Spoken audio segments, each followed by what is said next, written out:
Tonight on News 5 Live, COVID numbers dropping rapidly. Dr. Manzanero to stay with Ministry of Health in new job. And Belizeans going to Guatemala must pay for tests on the other side, even if they are just going for the day. These stories and more up next on News 5 Live. We have been a partner with SMART for over 10 plus years. We have a full SMART plan we use as our major driver for our business. We have a service that rolls over in that if you call one and it is busy, it rolls over to the next line. So once you call us, you can get us at any time. Before we got this SMART service, we were paying upwards of nearly $2,000 in phone bills. Since we've had our SMART service, we pay an average of about $600. So we've had tremendous saving, more than 50%.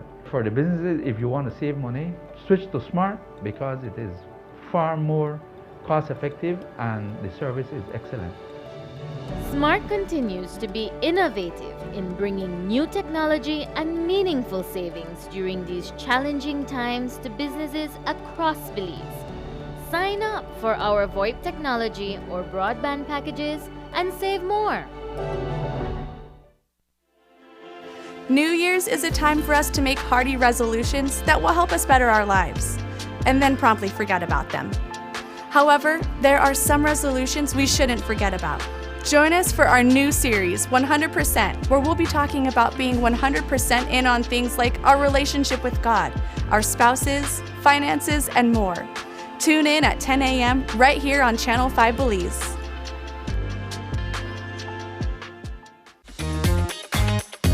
Are you looking for the right product to keep your family and your home safe? Then Spark Alcohol is exactly what you've been looking for. It prevents the spread of many diseases. It's also fast drying, safe, and conveniently packaged in a spray bottle. Protect your family and your home with Spark Alcohol. Exclusively distributed by Unitex Company Limited.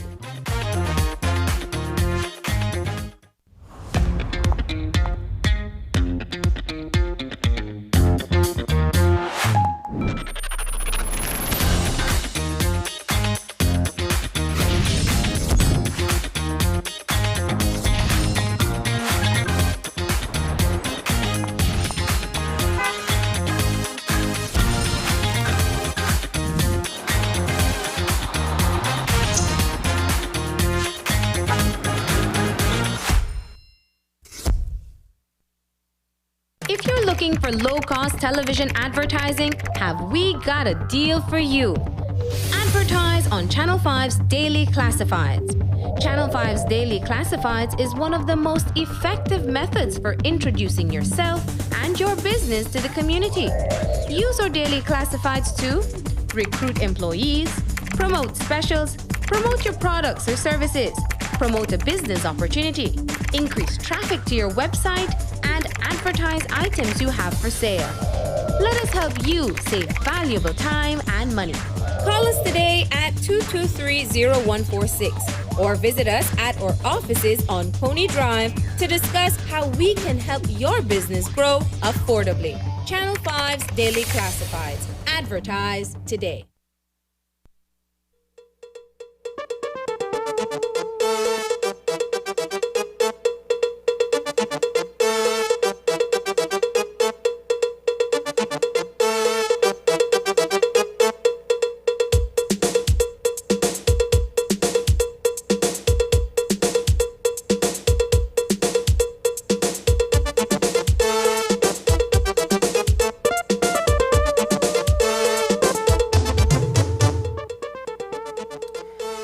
And welcome to News 5 Live for Tuesday, February 8th. I am Sabrina Daly. Finally, there is some really good COVID-19 news. The numbers are trending down. The latest statistics coming out of the epidemiology unit at the Ministry of Health and Wellness indicate the daily positivity rate should be back to pre-Omicron numbers as soon as mid-February. A recent graph which shows the projected prevalence of COVID-19 nationally was released by the ministry. We spoke to Russell Manzanero, epidemiologist at the Ministry of Health and Wellness, via Zoom about what is planning what is panning out to be a short-lived Omicron wave. This particular model was actually developed by one of our other staff members here at the epidemiology unit. Basically, what you're seeing there is one of the many models that can be done in regards to projections of COVID cases. Modeling can be done in regards for hospitalizations, the number of individuals who end up in ICU, the trends of how we would want to look at COVID over time. But of course, modeling in itself varies. So you really can't say this is what is expected. It is only to give us an idea of what is happening currently. The way how models are done is actually you're plugging in different parameters that are being seen at the moment. And based on those is when we can actually say, okay, these are the figures being shown. I think at this time, what you did see there was that we have, according to the model, is that we were peaking in the earlier parts of January. And pretty much we maintained that high number of cases for some time until we actually had mentioned that it would have remained stagnant or plateaued, and then it would start to have a downward trend. You've all been following the numbers at this time, so you've been seeing that positivity rates from late December on to January were pretty much almost, I think it got there almost to 30%. Now that we're seeing these numbers, we're seeing that there is a downward trend, and for example, over the weekend, we saw that it was less than 20%. So the number of total tests that you're seeing positive of the total tests, and these are the numbers that you're starting to see now. In regards to the model that it's saying there, it's pretty much saying that by mid-February or ending of February, you should start seeing a downward trend of cases in regards to where we're at. Manzanero notes that graphs are projections based on a model of the current trend. It is not an exact science, but could be pretty accurate if the daily positivity rate continues to trend downward. Other variables are the enforcement of COVID-19 regulations as well as the vaccination uptake. But what about the curfew? Will lower numbers lead to the end of this restriction? In regards to curfews, I mean that is something that definitely we take into consideration. I mean, when we talk about curfews and lockdowns, and we're not talking about lockdowns. I mean, that is something in the past that we saw, and many countries did the same, and you're still going to see that somehow the virus is still going to spread.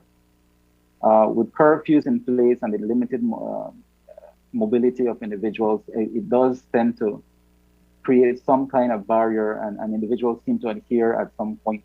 However, I mean, even if throughout the time, even during the day, and everybody is conglomerating within the workforce, among ourselves, there is still that risk there of spreading, and that's why the public health measure has to go along with these curfews. So we really can't just say curfews and then let that happen. I mean, it tends to go along with certain measures. We're hoping that the vaccination uptake is still there. I mean, we need to encourage individuals to still do it. At this point, we are seeing Omicron affecting everybody. It can affect any age group. The reinfection tends to be more than once. So what we're seeing is that you can be reinfected with Omicron more than once, even if you are vaccinated. And while the projections are promising, COVID-19 cases could increase as a result of the land borders reopening. It is a risk that comes with people gathering and moving by the masses. But again, Manzanero explained that erring on the side of caution will mitigate those risks. It is expected. I mean, with the reopening and if everybody is coming together, I mean, there is movement. I mean, when we talked about Omicron in December, we knew that it was the holidays. We knew families were meeting. We knew people were coming in. And we knew that Omicron would have made it at some point, and it was only a matter of time until we detected it. Similarly, now you're talking about movement of people again. But that, like I mentioned, is very dependent on the individuals who are moving, fully vaccinated, and these measures are in place that you need to be fully vaccinated. You need to adhere to those public health measures and the social distancing. So again, if there is movement, you will have an increase in numbers. where there's people and movement and all, and people coming together, that can happen. So the risk is there. There is also some good news regarding Dr. Marvin Manzanero. Over the weekend, the Minister of Health, Kevin Bernard, announced that the former Director of Health Services has accepted the new post of Director of International Corporation. This was one of 3 posts in the Ministry of Health and Wellness, which have been vacant for several weeks. The other 2, Director of Hospital Services and Allied Health and Director of Public Health and Wellness, were created when the post of Director of Health Services was abolished under the previous Minister of Health, Michelle Shabat. Minister Bernard spoke to News 5 today about what happens next with Dr. Manzanero. Dr. Manzanero has accepted to take on the new role of the Director of International Corporation.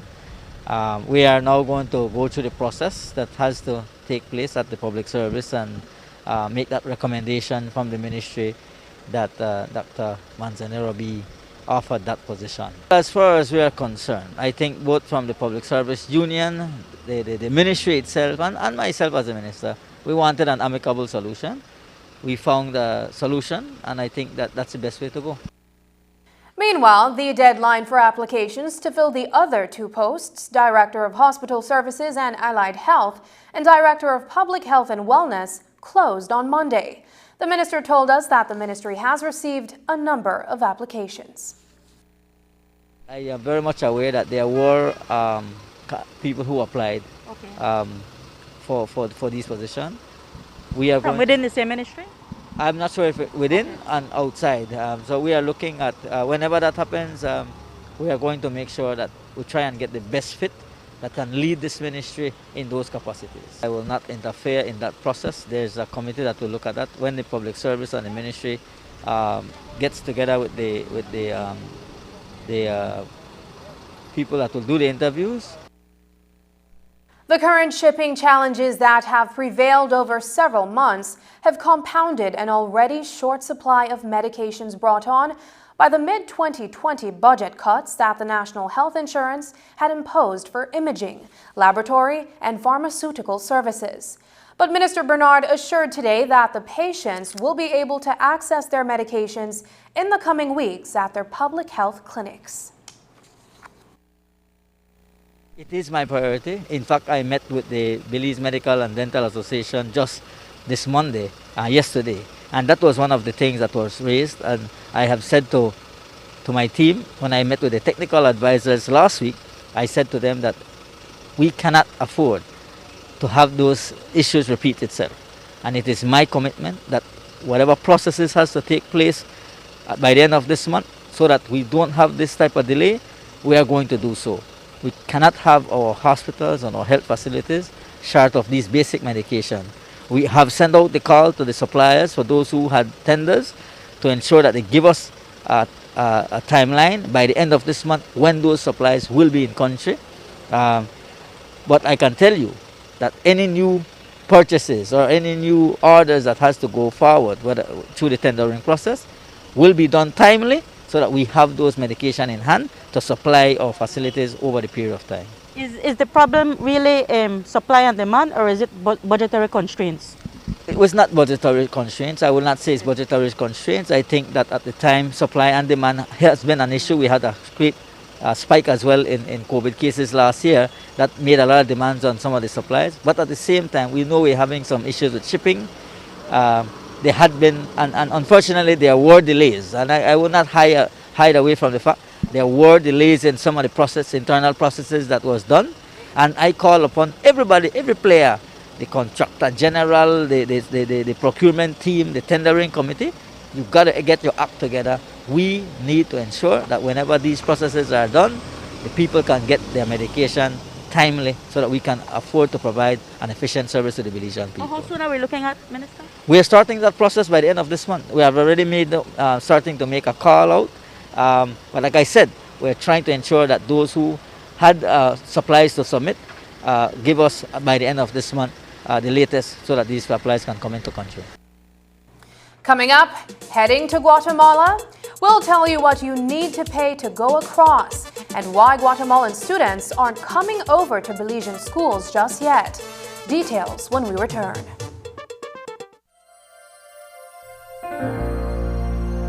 Hello, friends. This is Dr. Bob Roberts with another 60-second sermon from God's Word. The Bible says, "For as is a share of him who goes into the battle, so shall his share be who stays by the baggage. They shall share alike."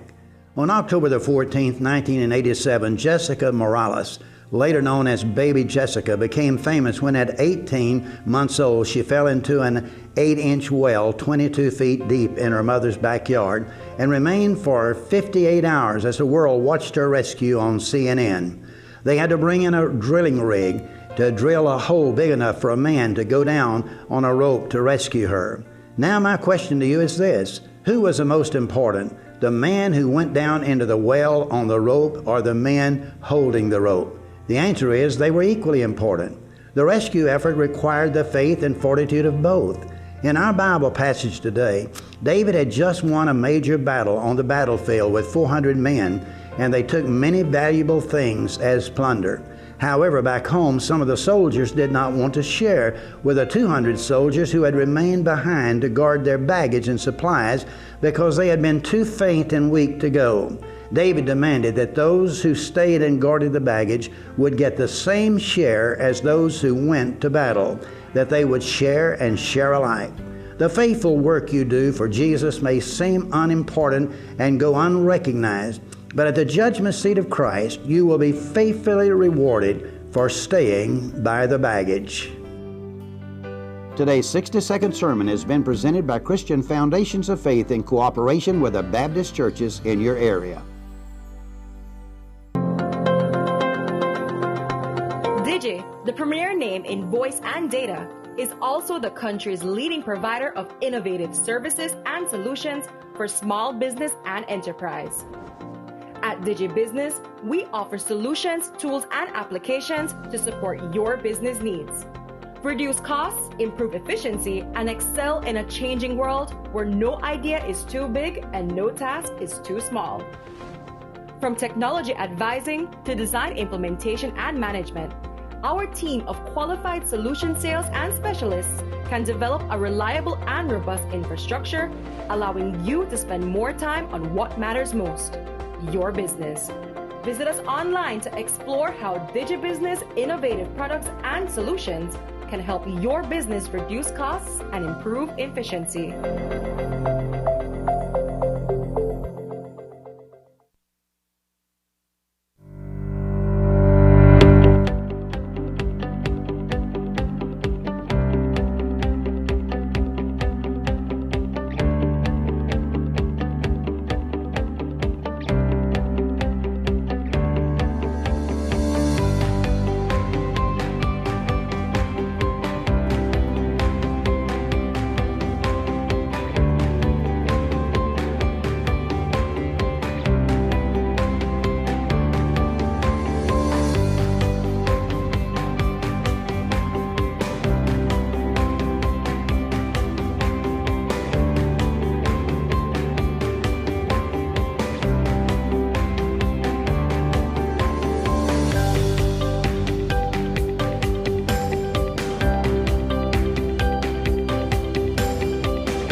Never knew love until I found you. A fairy tale story that I thought would never come true. Join us on Friday, February 11th for Open Your Eyes' annual Valentine's Special. The show commences live from Smokies at 6:30 a.m. for a guaranteed time of fun, laughter, and love. But wait, that's not all. If you are ready to pop the big question this weekend to your significant other, we have an engagement ring for you. To participate, send us a private message telling your love story. Make sure to like and follow JAC Belize and Open Your Eyes BZ Facebook pages. A lucky winner will be selected this Friday. Don't miss Open Your Eyes Valentine's Special and start your morning right.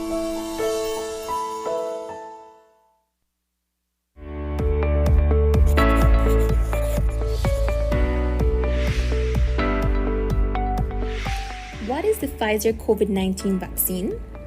The Pfizer COVID-19 vaccine is an RNA vaccine that triggers our immune system to develop antibodies against the SARS-CoV-2 virus that causes COVID-19. It helps to reduce hospitalization, severity of the disease, and death. What is the Pfizer vaccine made of, and is it safe?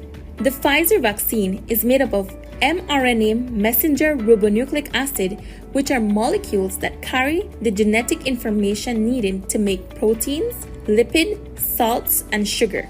It is safe for persons 12 years and older and does not contain the COVID-19 virus, hence cannot cause infection. Tests have shown that the vaccine is effective against current virus variants. Who should take the Pfizer vaccine? The Pfizer vaccine should be taken by persons 12 years of age and older who do not have severe allergic reaction after a previous dose of vaccine or have not had severe allergic reaction to any ingredient of this vaccine. 2 doses of the vaccine are required 3 weeks apart. If you are between the ages of 12 and 17 years, you are required to present a signed consent form before you are vaccinated. What are the side effects of the Pfizer vaccine? Some common side effects of the Pfizer vaccine are headache, fatigue, muscle pain, fever, chills, and swelling at the injection site. If side effects persist, contact your doctor as soon as possible. Does the Pfizer COVID-19 vaccine prevent infection and transmission? No, vaccination alone does not prevent infection and transmission. We are still required to continue to wear masks properly, physically distance, wash and sanitize hands often, practice proper coughing and sneezing hygiene, and avoid crowds.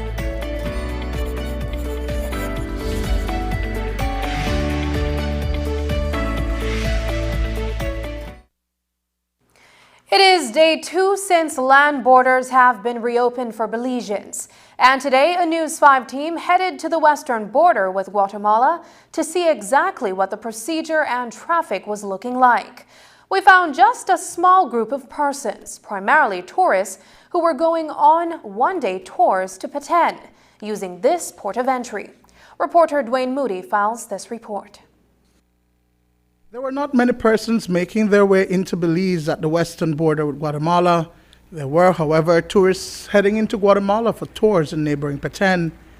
Glenda Yanis and her husband were among several Belizeans who successfully made their way across the border and into Belize. It was pretty scary, not knowing if you're gonna test positive or negative, but thank God it was negative and it wasn't that bad. The process was easy? Yeah, it was pretty easy. But it wasn't as easy for a few persons traveling into Guatemala, which is now asking everyone entering that country to provide a negative antigen test. People are asking what is the procedure, how much they do have to pay, or they do have to pay or not. And then from yesterday, which was the reopening of the border, was quite a mix-up. Some people went across with their rapid test, came back, went to visit, came back the same day. Others were turned back because they didn't have the rapid test. Journalist Pat of the Border Management Agency breaks down the requirements for Belizeans and foreign travelers. Belizeans are required to be fully vaccinated to exit the country. If they return on the same day, then they are not required to be tested upon return. Otherwise, then they must be tested upon return at their own expense. All foreign nationals are required to be tested upon arrival. The only exception, again, are the day trippers that exit and return on the same day. So likewise, they would be exempted from being tested upon return unless they are demonstrating any flu-like symptoms. Guatemala requires foreigners to be fully vaccinated to enter their country and to provide a negative test result. The test can be done in Guatemala at a cost of 300 quetzales, somewhere around $85 for the test.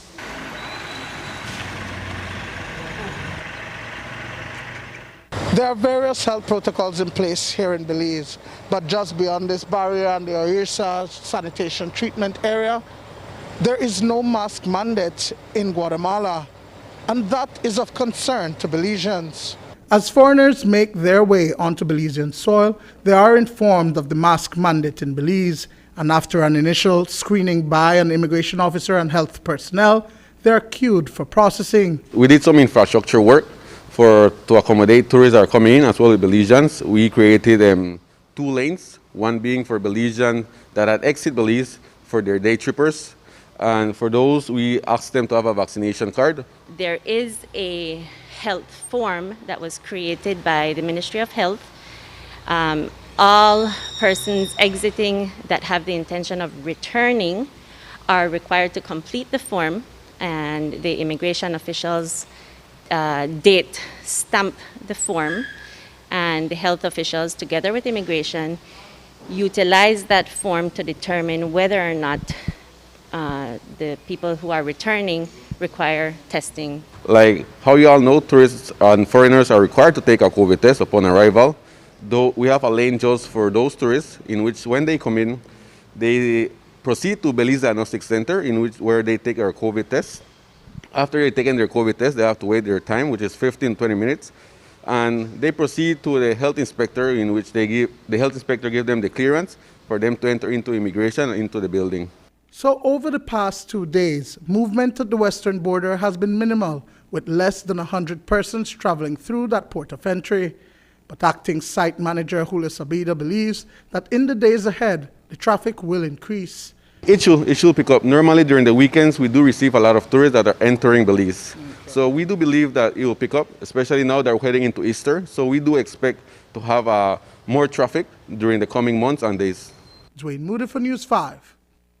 What's happening with the hundreds of students from neighboring Guatemala who study in Belize? Today, a News 5 team visited with Mount Carmel Roman Catholic Primary School in Benqueviejo del Carmen. About 20% of its student population resides in Guatemala, and pre-pandemic, they commuted daily across the border for classes. The process that was in place prior to March 2020 cannot apply for obvious reasons. But as we found out today, a new system has not been activated yet to see them return to the classrooms. News 5's Dwayne Moody reports. As long as they are protected and safe, I am okay with my children coming back to school. Well, I can't complain. The teacher is right there behind him, everything, sending work. And for him to come to school, I think it's the best idea. Because he learn more, he read more. It's good for me. Parents out west are elated about their children returning to the classrooms, but Guatemalan students are unable to attend in-person classes in Belize. At the Mount Carmel RC School in Benqueviejo del Carmen, there's an enrollment of about 1,100 students, and the institution was given the green light to successfully reopen to hybrid learning. At the entrances, we have the wash basins. As a matter of fact, we have markers. We have in our office the shields. As a matter of fact, in the classrooms, actually every classroom here at our school has their own wash basins in their class. So they sanitize when they come in, and the teachers have their protocols within their classrooms too. They too are on a shift system with approximately 300 students inside its classrooms on a daily basis, while others are learning remotely. But what about the 224 students who live across the border in neighboring Guatemala? When I refer to students that live across there, we have 61 Belizean students that live over in Melchor because due to their parent situation, they live across there. And also we have the difference that are from Guatemala, Melchor themselves. They have shown interest in coming to school now. Well, as a principal, I just went ahead and did the necessary preparations with the relevant authorities, as it referred to Foreign Affairs, Ministry of Health, Ministry of Education, and the Immigration Department. I usually would provide them with a list of these students so as to facilitate their crossing, so we don't have to be distributing letters for every child. As had been done in the past, the children were provided with a student visa of sorts for an ease of commute through the western border. But over the weekend, Principal Melvin Manzanero was informed that everything was not in place, and so those students cannot enter Belize. Currently, students are not being encouraged to enter. However, based on the requirements, they can enter if they would like to. But with the requirements that are in place, that would mean that if they enter daily, then obviously they would have to be tested every day. So that's the reason why they're not being encouraged at this time.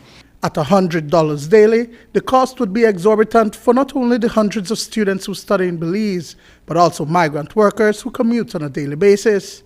The Ministry of Health is working on additional protocols to address these persons. Just today, that's something we are discussing.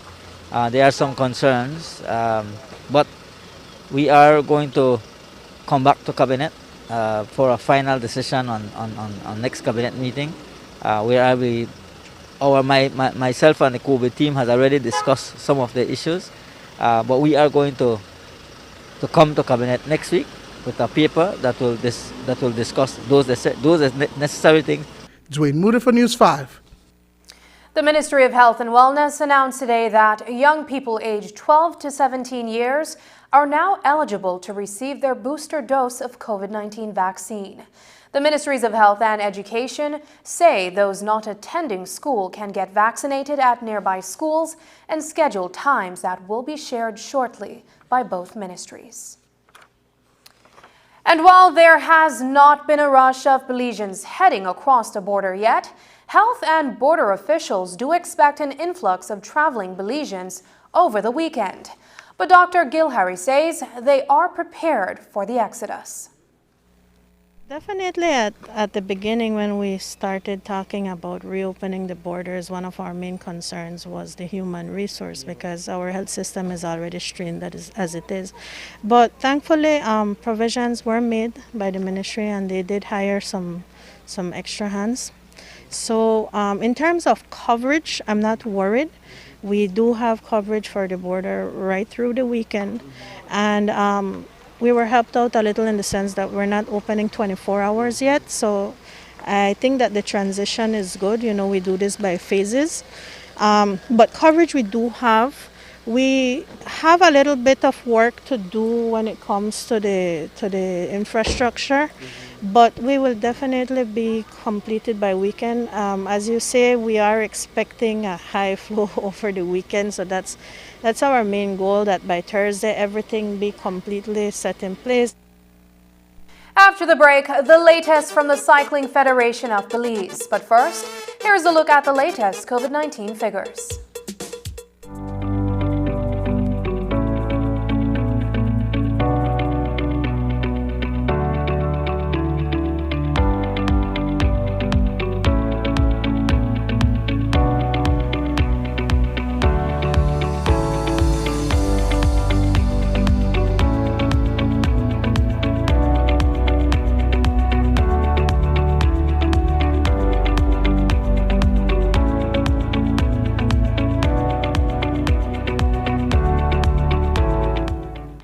La Unidad de Energía del Ministerio de Servicios Públicos, Energía, Logística y E-Gobernanza realizarán una encuesta nacional sobre el uso de la energía del 2 de febrero al 20 de mayo de 2022.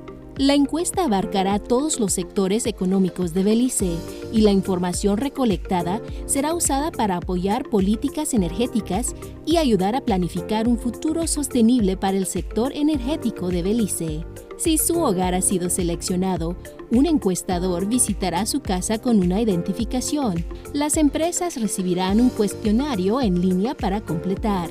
En ambos casos, el ministerio solicita su amable colaboración. Esta encuesta está financiada por una subvención del Fondo Mundial para el Medio Ambiente, por medio del Banco Mundial como organismo ejecutor del proyecto, dentro del Proyecto de Resiliencia Energética para la Adaptación al Clima.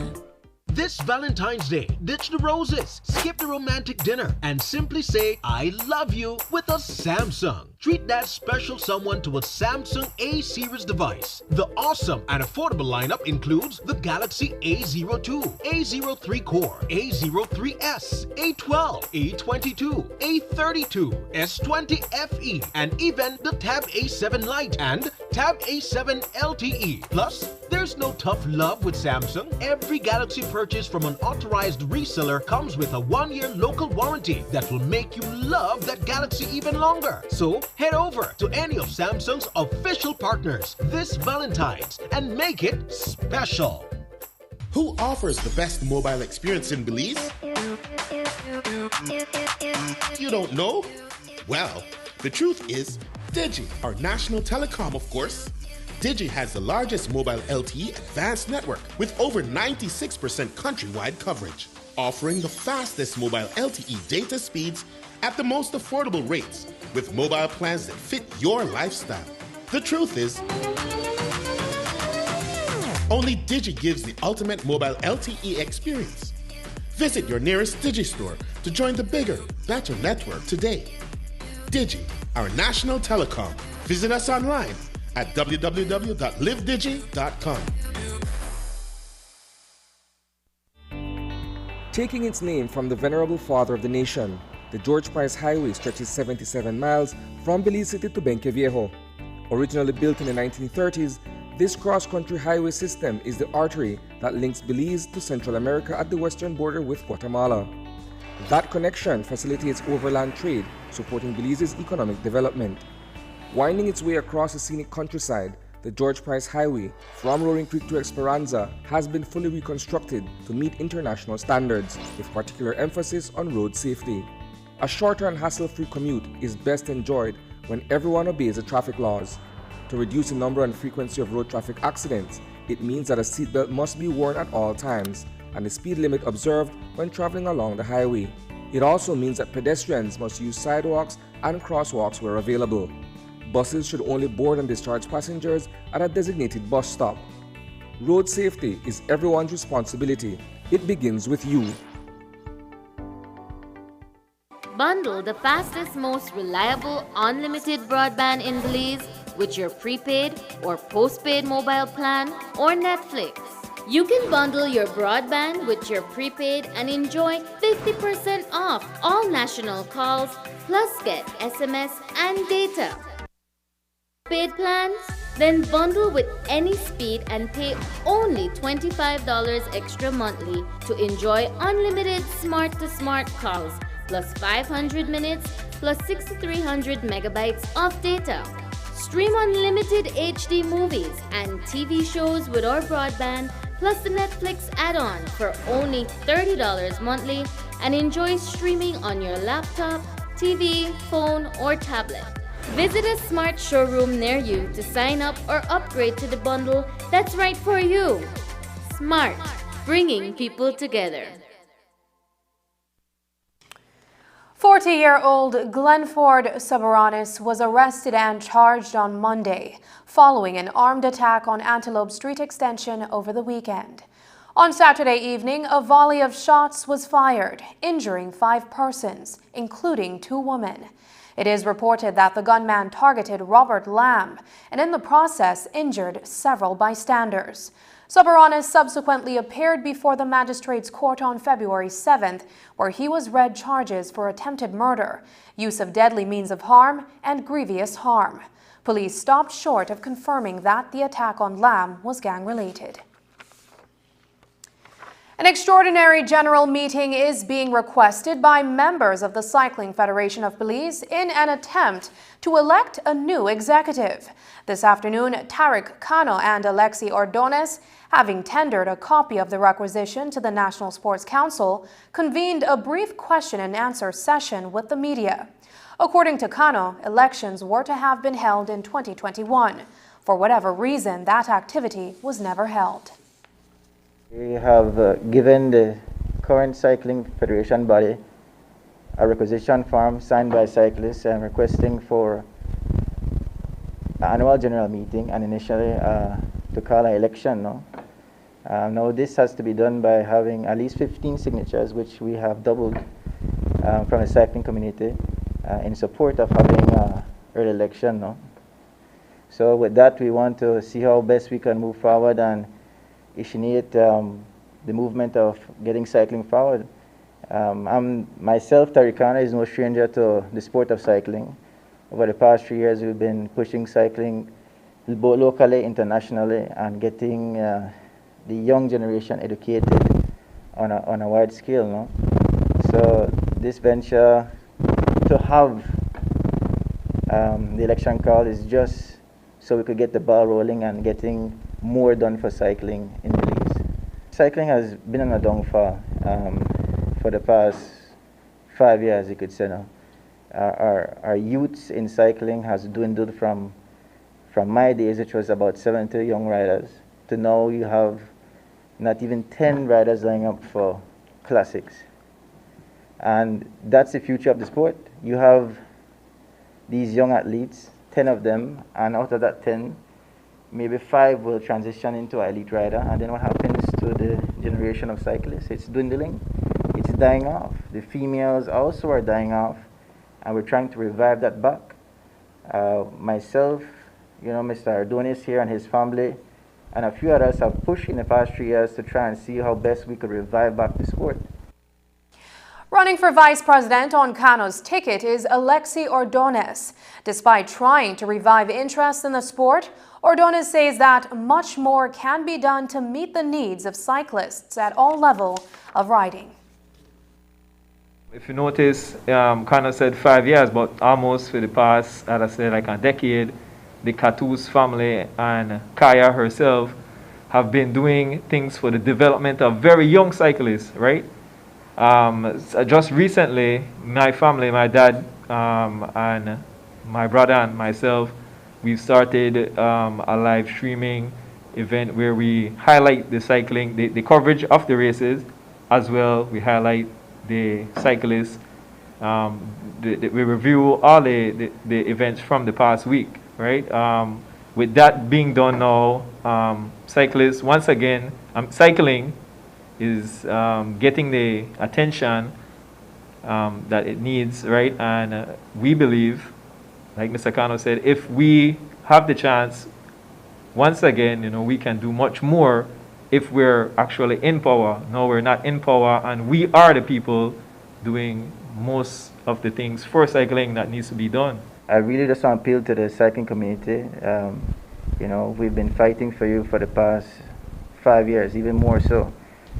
You know this to be true, and we really would appreciate the support and see how we could best get cycling forward now.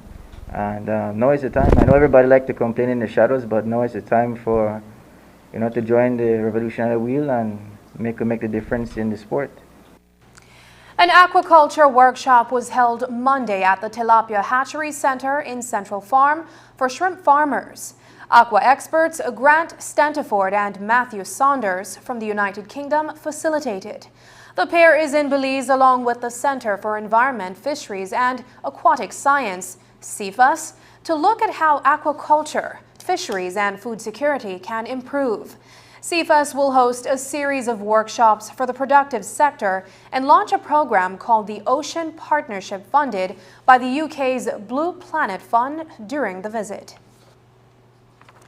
The Ministry of Agriculture, Food Security and Enterprise has gotten a donation of 800 small beetle traps from the International Regional Organization for Agricultural Health. The traps were purchased in Australia and will help Belizean farmers who are battling the small hive beetle, a scavenger and parasite of honeybee colonies. The pest is native to Africa and was introduced to Belize in 2016, mainly by the commercial movement of bees. The handing over was conducted by Orissa Country Representative Fermin Blanco and was received by Jose Abelardo May, Minister of Agriculture, Food Security and Enterprise, on Monday. Just ahead, nominations are being taken for one of Belize's most prestigious awards. But first, here's a weather update with data from the Belize Met Service. This weather update is brought to you by SMART.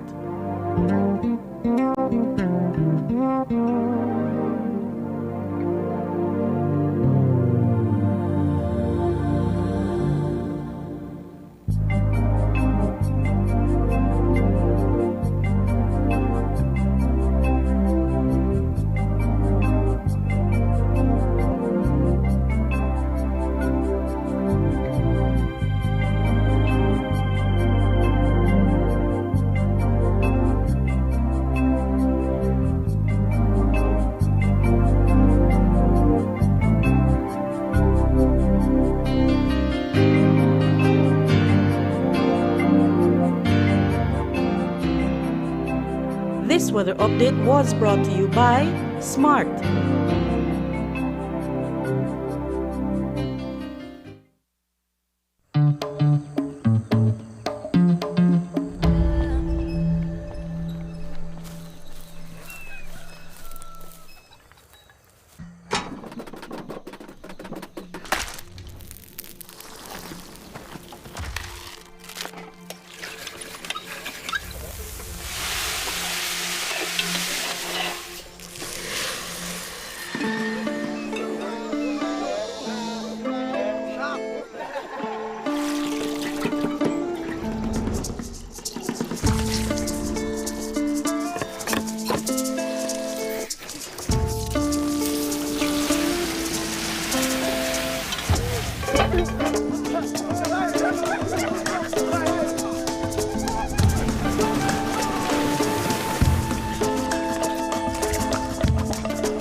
Pelican, the bear of Belize.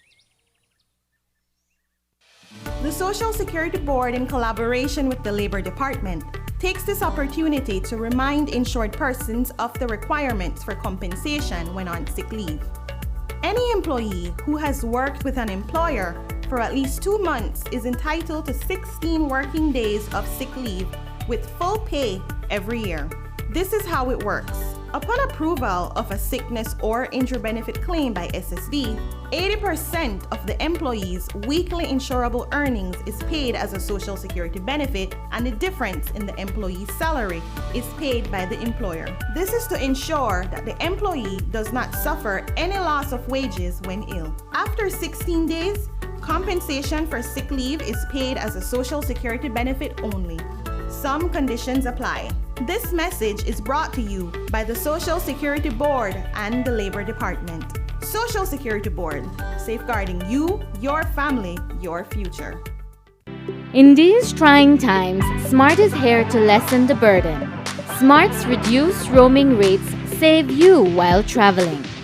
Calls back home are a low 35 cents per minute when visiting Canada, the US, and Mexico, or pay as low as 50 cents for calls when visiting countries in the Caribbean, Central and South America.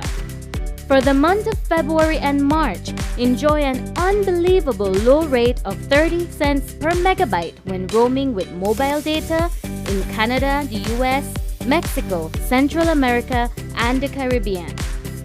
Whether you are a business traveler, studying abroad, visiting loved ones, or just traveling for pleasure, Smart's new roaming rates have got you covered. Roaming in China, Europe, Central America, South America, and the Caribbean is as low as the cost of making a local call. It's that low. Smart's roaming coverage continues to grow, so you can also enjoy affordable roaming rates in several destinations across the globe. For more information on rates to other countries, visit our website or call 1090 for more details before you travel. Smart, bringing people together.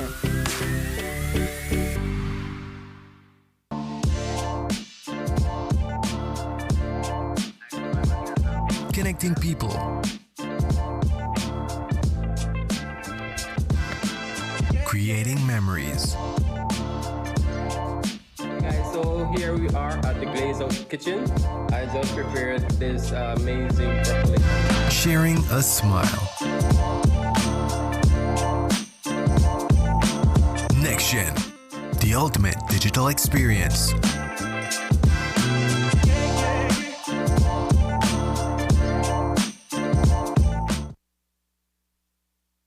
The Belize Audubon Society is the oldest conservation organization in the country.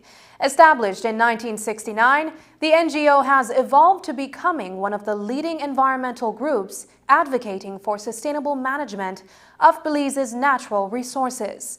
On Sunday, the Audubon celebrated its 53rd anniversary. While there is much to be proud of, the organization has also been dealt a serious blow by the pandemic and is only just getting back on its feet. Earlier today, we spoke with Executive Director Amanda Acosta. Sunday, February 6th, was the birthday of the institution. So Belize Audubon Society turned 53 last Sunday, February 6th. We are actually the oldest environmental NGO in country. We started as a nature-loving, nature-based kind of bird watching and group. And then it evolved into an advocacy group. You know, we were amongst those who lobbied for natural resource management. And that's kind of been our tagline as we've moved through the decades, really trying to balance people and the environment, keeping people oriented towards conservation, oriented towards really wise development in the country. On February 16th, the Belize Audubon Society will host the annual James Waite Awards ceremony. The virtual event recognizes exemplary Belizeans in the area of conservation and environmental awareness. The first award was issued in 1987, and since then, as many as 34 persons have received awards. The award ceremony we're celebrating is the James A. Waite Award. It is a local award issued to Belizean residents, citizens. It's open to Belizeans. And it's really about highlighting great work happening in the country. We're always surrounded by a bit of bad news here and there, and COVID and the pandemic hasn't helped the mood. And so this is really to just highlight something positive, to highlight work that happens in the communities and around the country. The award is named after James A. Waite. James A. Waite is one of the founding members of Belize Audubon Society. He was the first president of the society, and so it's really kind of a homage in honor of him. It is actually celebrated February 16th, which is his birthday. And so the award has centered around that date for a couple decades now. The first award was issued in 1987. Every year we post out a nomination call, and we then have the local Belizeans nominate names, and there's a set criteria that is used for selecting the nominee or for the awardee. The awardee, basically we're looking for someone who works in their community, someone who has championed the environment, be it a species, an ecosystem, pollution, whatever calling they have basically. The president of the Caribbean Development Bank is on his inaugural visit to Belize. On Monday, Dr. Jean Leon met with Christopher Koyi, Minister of State in the Ministry of Finance, Economic Development and Investment. According to the Government of Belize Press Office, Minister Koyi welcomed the CDB team, and President Leon underscored the CDB's commitment to assisting member countries in improving people's lives and securing a sustainable future for the region's children. The discussion at the central bank included updates on the state of Belize's economy, developments in the financial sector, potential areas for CDB support, the need for collaboration between the public and private sectors to promote economic expansion, regional integration, and areas for strengthening the relationship between Belize and the CDB. The central bank was represented by Sidney Campbell, chairman of the board, and Emery Ford, manager of the research department. Minister Koyi was joined by Joseph Waite, financial secretary, Dr. Osman Martinez, chief executive officer in the Ministry of Economic Development, and Carleen McSweeney, economist, policy and planning unit, Ministry of Economic Development. Up next, a Belizean studying in Taiwan creates a business after other students like the merchandise he creates. Details when we come back. At Benquip, we offer a complete line of Honda products featuring the most trusted and reliable line of motorcycles in Belize.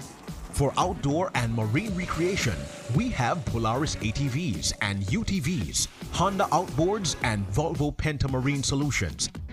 When it's time to service your vehicle or equipment, you can find the brands you trust at Benquip. We carry a large inventory of Castrol oils, NGK spark plugs, and a full range of cleaning products from Magic. Get power when you need it with Kohler and Honda generators. We also have trimmers and lawnmowers from Honda and Husqvarna, so you can keep your yard and surroundings properly maintained. So visit Benquip today at 3 miles on the Philip Golson Highway to get the equipment, parts, and service you need. Your life just got a lot less complicated with Belize Bank Contactless MasterCard Debit Card. Introducing our Standard Debit and MasterCard Platinum Debit Cards. Now you can make purchases anywhere MasterCard is accepted with one tap, pay and go. Your contactless card never has to leave your hands, especially in these times. And your card is embedded with multiple layers of security. Platinum card holders get to enjoy extra benefits like price protection, purchase protection, trip inconvenience, and luggage protection, just to name a few. Start enjoying a cashless lifestyle today with the Belize Bank.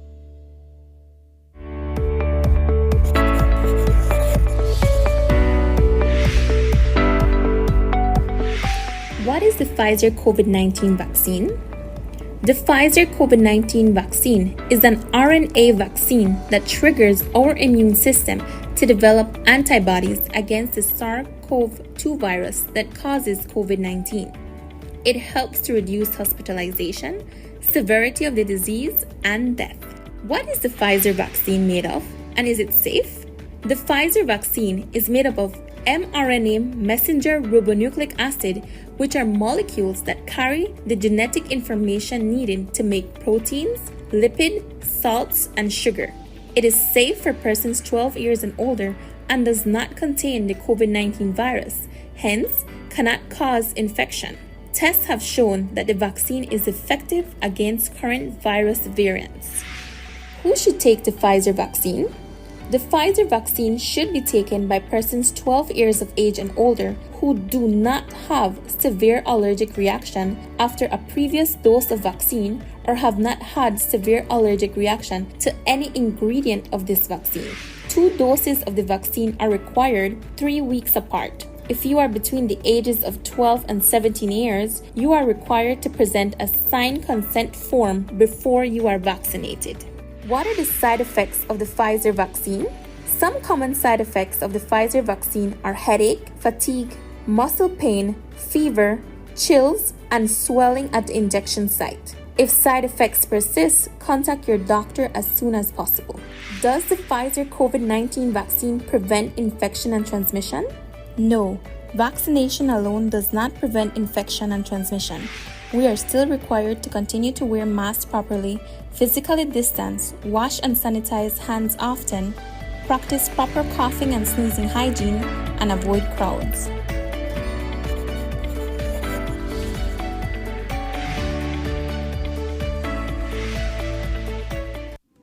When something is good and you can save, that makes it even better. Like this guy, he buys Flex bundles using his promo credit. No worries when his primary credit is finished. He gets talk, text, and data for free. Or her, she calls her family internationally with her promo credit. And with data packages so affordable, she even does video calls. Smart continues to offer great deals and affordable promotions. As a small business owner, she saves when she uses her promo credit to call the other guys. All Smart customers enjoy more triple days and knowing they can use their promo credit, which just lasts longer. Smart, bringing people together. It started with Belizean t-shirts he made for himself. But now a Belizean student studying in Taiwan is producing items for other international students with their country flags and colors. 23-year-old Josh Petilla from Punta Gorda is balancing his engineering studies with his entrepreneurship. His plan is to make his small business, Ignite Merchandise, a household brand. News 5's Paul Lopez reports.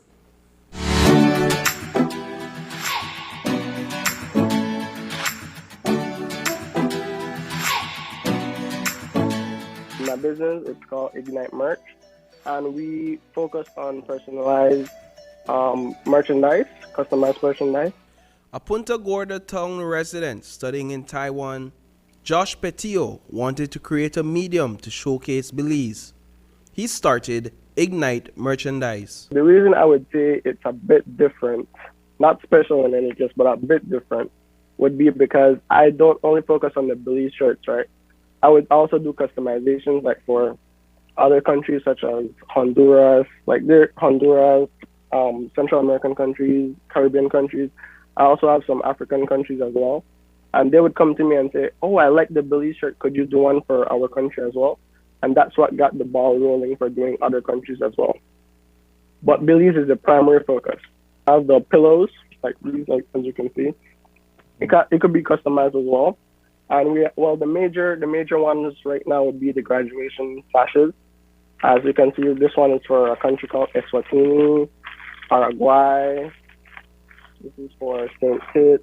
And of course, we have Belize as well, and Honduras. But these are the major ones for right now. Venturing into entrepreneurship has not been all smooth sailing for Petillo.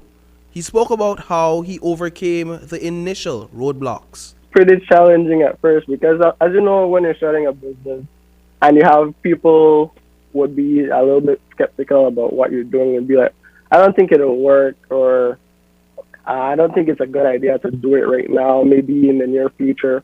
But I realized you have to approach everything with righteousness, right? You have to have like the ambition and the determination to get it done. And you have to have the willpower to a certain degree. People will tell you, oh, it's not going to work, but you have to really want it, right? And I always tell myself, having knowledge is not power. The execution of knowledge is power. Petillo says his goal is to make Ignite Merch a household name internationally. I would say to make Ignite Merch like a household name. Like, oh, I bought something from Ignite Merch when it started, and it's really big now. Because the end game is to really merge what I've learned in Taiwan with business as well. Because I realized business is the way to go. For me personally, it could be different for other people, but for me, I would want to make Ignite Merch a household name. Reporting for News 5, I am Paul Lopez. Ignite Merch has gained popularity among Belizeans studying in Taiwan, but it is not yet available for shipping to Belize. And that's the news. Tonight's broadcast is available in both text and streaming video at channel5belize.com. You can also connect with us on our Facebook page at facebook.com/News5Live. I'm Sabrina Daly. Thanks for joining us, and from all of us here at News 5, please remember to wash your hands, keep your social distance, and stay safe. Good night.